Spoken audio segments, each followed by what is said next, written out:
Tout de suite, on part en voyage loin, très très loin même, et c'est Michel Viseau du CNES qui nous emmène sur Mars. Jingle.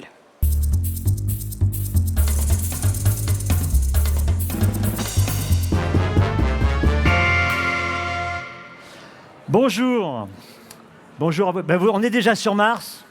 La planète est rouge. On est déjà arrivé. Vous pensez que c'est aussi facile que ça? Ça va être un peu plus compliqué quand même, hein. Alors, je ne vais pas vous parler de la technique nécessaire pour le faire parce qu'il y a des centaines, voire des milliers d'ingénieurs, des centaines d'ingénieurs actuellement qui commencent à faire des prototypes, à réfléchir comment on va faire. Est-ce qu'on va passer par la Lune pour aller vers Mars?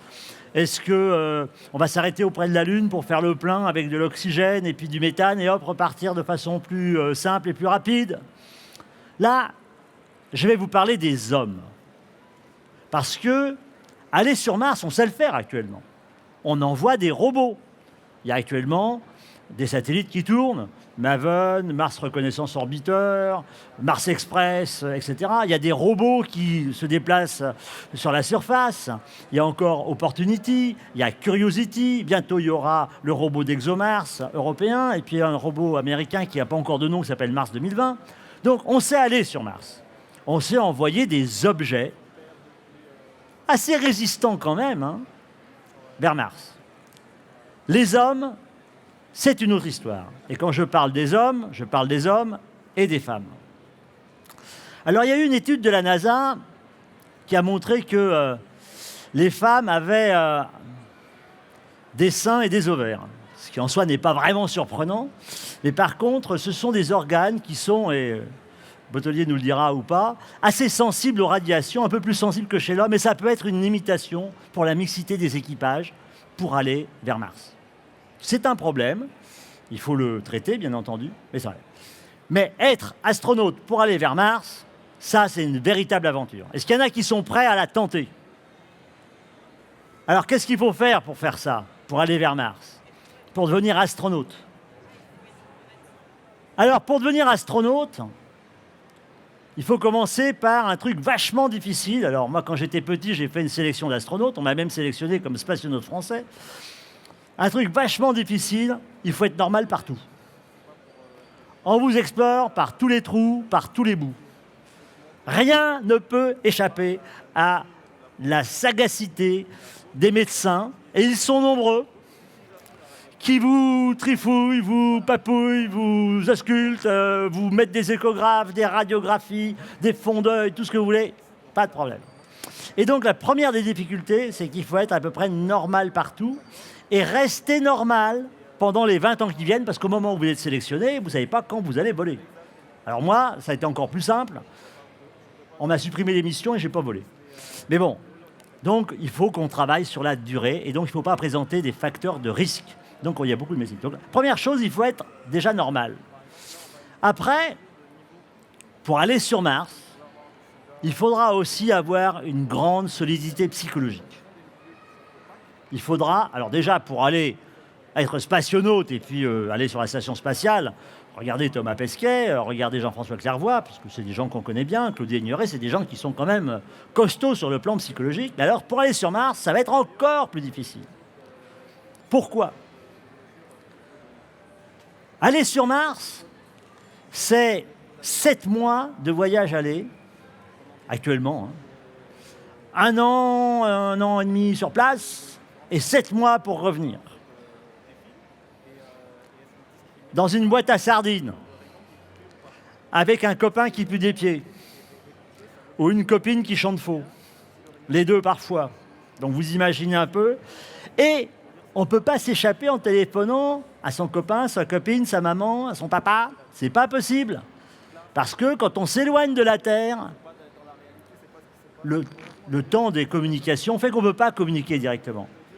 Alors, vous savez ce que c'est? Si quelqu'un vous répond au bout de 2 secondes, moi je sais, quand je demande à ma femme quelque chose et qu'elle me répond au bout de 2 secondes, ça m'énerve. Alors vous imaginez 20 secondes, 1 minute, 10 minutes, mais c'est pas possible. C'est pas possible. Allô, ça va? Oui, où est-ce que tu as mis les chaussons? Bon, non, c'est pas possible de communiquer comme ça. Et donc les gens vont être isolés dans une boîte à sardines à 5, 6, 8, 7 ou 9, je ne sais pas, probablement entre 6 et 9, quelque chose comme ça, et ils vont partir.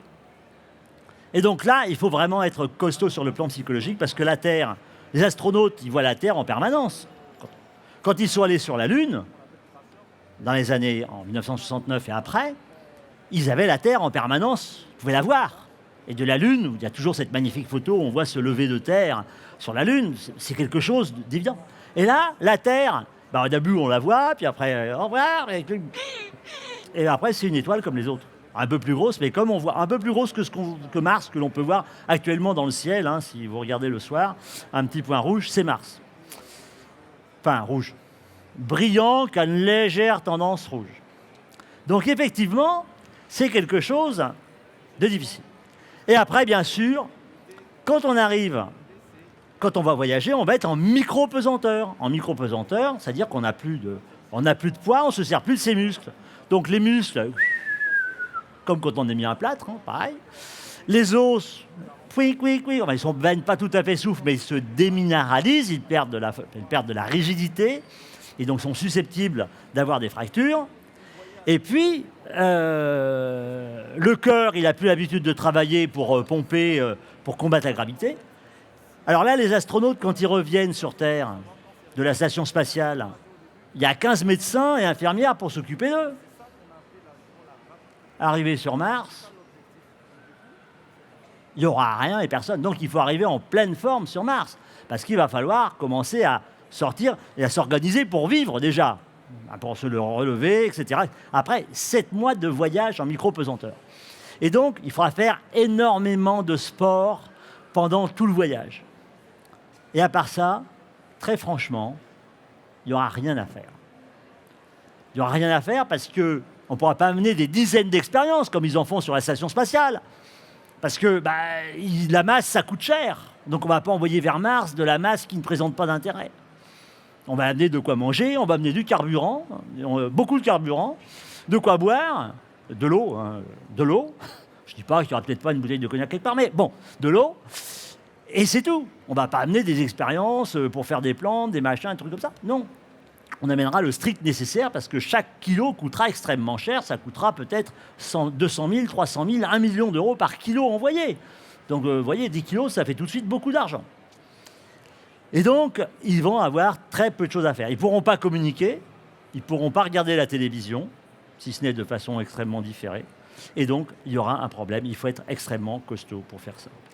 Et donc, ils feront beaucoup de sport.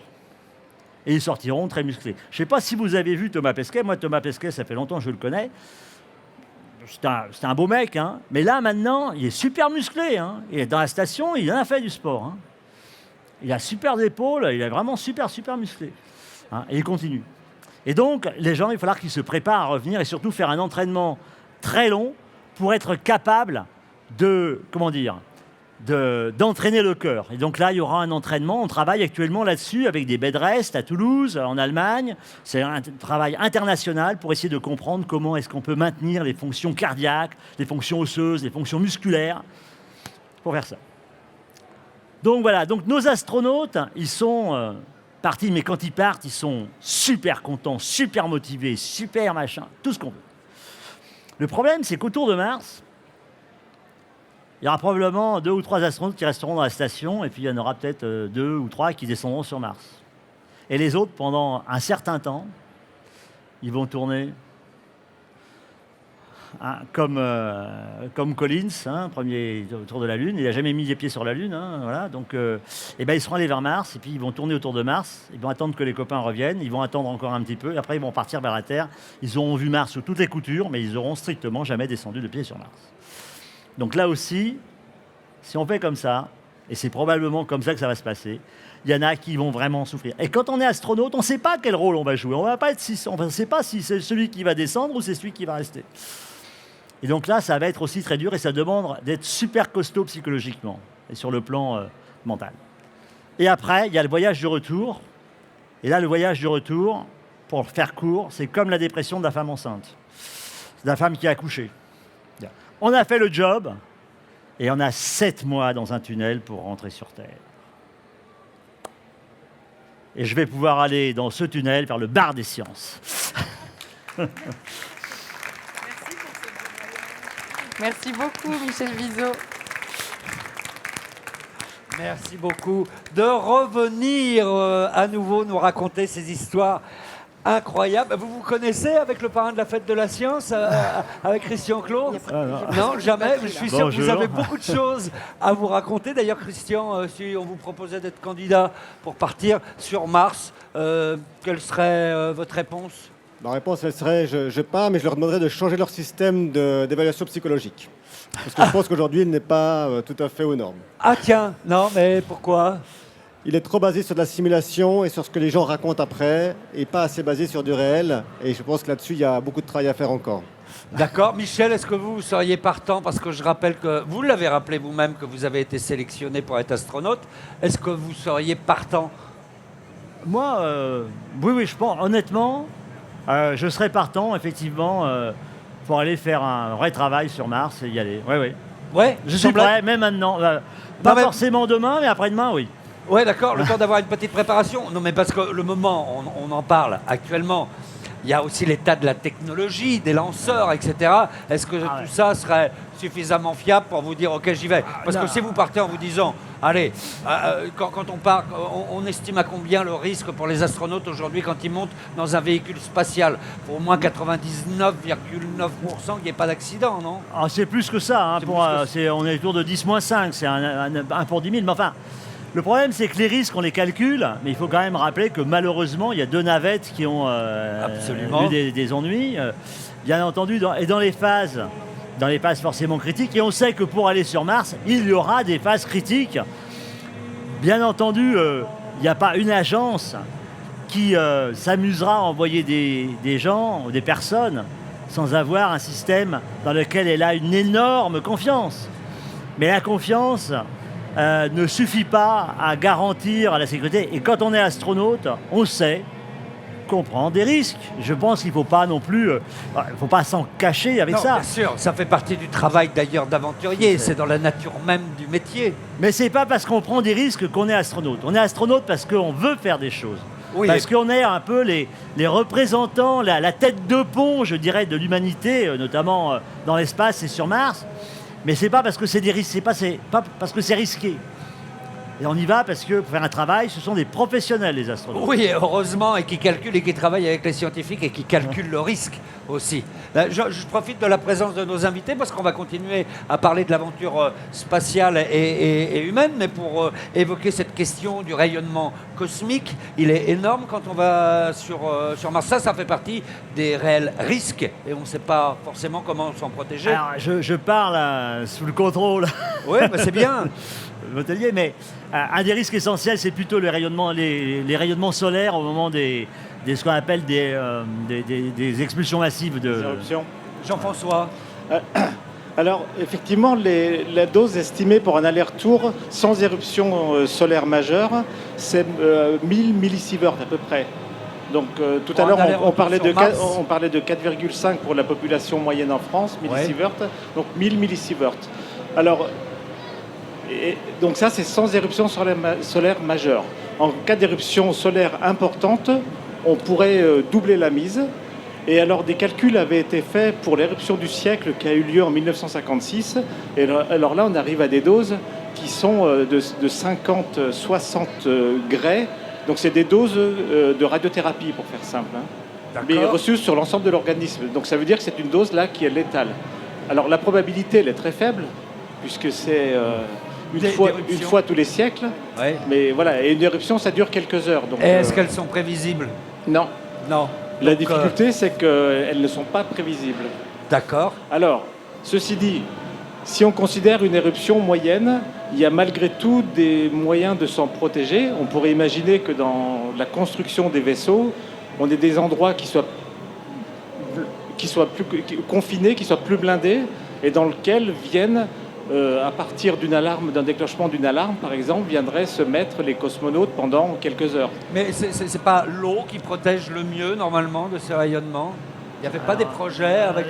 L'hydrogène protège contre les neutrons, mais bon. Qu'est-ce qui peut protéger? Alors, ce qui peut protéger, par l'architecture, effectivement, les réservoirs d'eau, on pourrait les disposer de telle façon à ce que ça protège. Et puis après, on pourrait avoir une structure qui est très confinée pour avoir un minimum de blindage. Voilà, qu'on pourrait. Donc c'est un mix en fait d'eau, de plomb, enfin de plomb, de matériaux métalliques par exemple, ou de. D'accord. Alors, Alors le problème, c'est Michel, le poids.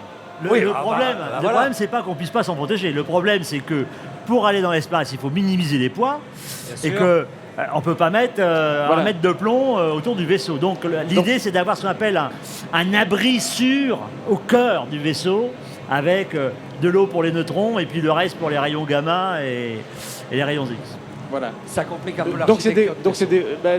ça complique l'architecture et les ingénieurs commencent d'ailleurs dès maintenant à travailler à la Aller sur à la Mars, c'est pas conception. simple. Hein. Non, ça j'ai bien compris. Ça, C'est j'ai une bien petite compris. complication supplémentaire. Il faut trouver les volontaires. Alors, est-ce qu'il y a déjà, Michel, des sélections de candidats pour Mars qui se font par des organismes ou d'autres, par la NASA? Est-ce qu'il y a déjà des sélections qui s'opèrent? Alors non, actuellement, alors je parle pas de de tout ce qui se passe dans la société civile, Oui. Mars One, etc., etc. Donc Ok. je ne parle pas de ça, où là on est dans une espèce de jeu de rôle que les Ouais. gens ont le droit de faire, mais enfin qui n'ira pas sur Mars, ça c'est certain. D'accord. Mais Actuellement, non. Actuellement, on pense que dans les dernières sélections, il y a peut-être des personnes qui iront à nouveau autour de la Lune et peut-être sur la Lune, au moins autour de la Lune, puisque le projet en 2028, pour préparer le voyage vers Mars, c'est de faire une petite étape autour de la Lune pour commencer à rôder des nouvelles technologies, éventuellement voir si on peut effectivement se servir de l'espace circumlunaire autour de la Lune comme station-service pour refaire le plein et repartir plus facilement.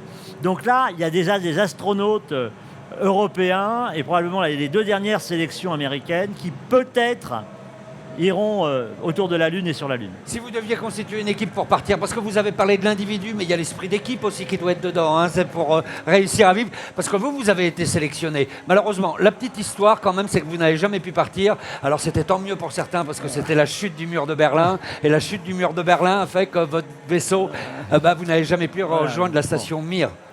Donc vous avez été sélectionné, donc oui. vous avez passé toutes les épreuves, etc. Si vous aviez une équipe à composer aujourd'hui, laquelle vous choisiriez? Comment? D'abord, c'est pas l'astronaute qui choisit l'équipe. Non, mais vous avez l'habitude, vous avez suivi les tests, quels sont les Alors, profils? non, mais le profil, il Il faut. suffit pas de ne pas sentir des pieds, comme vous disiez tout à l'heure, ou de chanter faux. L'équipe, d'abord, il faut une équipe qui soit diverse, parce que les gens aient déjà des choses à se raconter. Deuxièmement, il faut que ce soit des gens hyper fiables. Donc, on irait probablement faire un peu de bivouac quelque part en conditions difficiles, parce que là, en 2 jours, on sait ce que valent les gens. Oh, il y en a un, là. Non? Et puis, il faut des gens qui aient des talents complémentaires. Il faut qu'il y ait des gens qui fassent de la médecine, de la mécanique, de l'informatique, de la robotique, etc., pour être capable d'intervenir et de diriger les autres s'il faut réparer quelque chose. Donc, le maître mot, ça serait la diversité. Diversité culturelle, diversité professionnelle, diversité de caractère, mais, comme dans la sélection, des gens solides et très solides sur le plan psychologique.